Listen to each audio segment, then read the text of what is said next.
राजस्थान में आंगनबाड़ी कार्यकर्ताओं को मिलती है इतनी सैलरी। उम्र और पढ़ाई के बारे में भी जानें सब कुछ। आंगनबाड़ी में कई कई अलग पद हैं और उन पदों के अनुसार सैलरी भी निर्धारित हैं।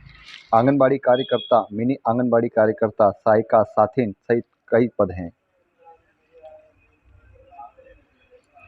राजस्थान में आंगनबाड़ी की स्थापना तत्कालीन प्रधानमंत्री इंदिरा गांधी के गढ़ी तहसील से की थी। आंगनबाड़ी में कई अलग अलग पद हैं और उन पदों के अनुसार सैलरी भी निर्धारित हैं। आंगनबाड़ी कार्यकर्ता, मिनी आंगनबाड़ी कार्यकर्ता, सहायिका, साथिन, आशा सहयोगिनी और शिशु पालन गृह के पद हैं। आज हम आपको इस स्पेशल स्टोरी में ये बताने जा रहे हैं कि आंगनबाड़ी में काम करने वाले कार्मिकों को कितना शिक्षित होना चाहिए और कितनी सैलरी मिलती है। दरअसल आंगनबाड़ी कार्यकर्ता और आंगनबाड़ी हेल्पर सहित अलग अलग पद पर आवेदन करने के लिए उम्मीदवार को 8वीं, 10वीं और 12वीं कक्षा उत्तीर्ण होना चाहिए। आवेदक की उम्र 18 साल से ज़्यादा और 40 साल से कम हो।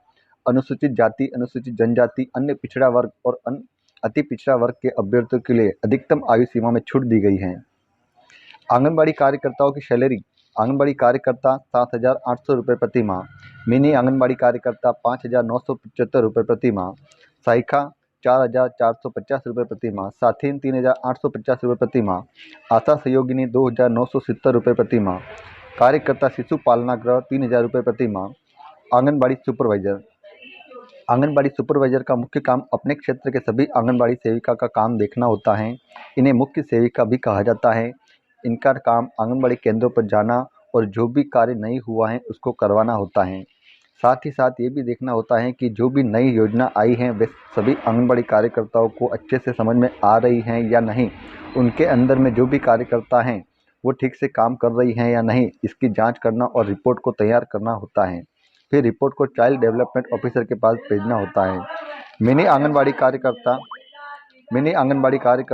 कुछ आंगनबाड़ी कार्यकर्ता भी कहते हैं। इनका मुख्य काम 6 साल के कम उम्र के बच्चों को शिक्षा देना, गर्भवती महिलाओं को देखभाल और उनकी ज़रूरतों की चीज़ों की पूर्ति करना, समय समय पर बच्चों का टीका करना और उनके स्वास्थ्य के संबंध में सहायता और परामर्श देना होता है। जब भी कोई नया अभियान चलाया जाता है उसमें शामिल होना और पोलियो जैसी बीमारियों में टीकाकरण और दवा पिलाना आदि कार्य आंगनबाड़ी कार्यकर्ता के काम होते हैं। आंगनबाड़ी सहायिका: आंगनबाड़ी कार्यकर्ता अपनी ड्यूटी करने के लिए जाए तो उनके साथ साथ आंगनबाड़ी सहायिका भी जाकर सहायता करें। आपने कई बार देखा होगा कि जब पोलियो की दवा पिलाई जाती है तो उनके साथ साथ एक और महिला रहती है। महिला पोलियो के बॉक्स को पकड़ कर रखती हैं और साथ में कुछ दस्तावेज भी रखती है। उन्हें आंगनबाड़ी सहायिका कहा जाता है।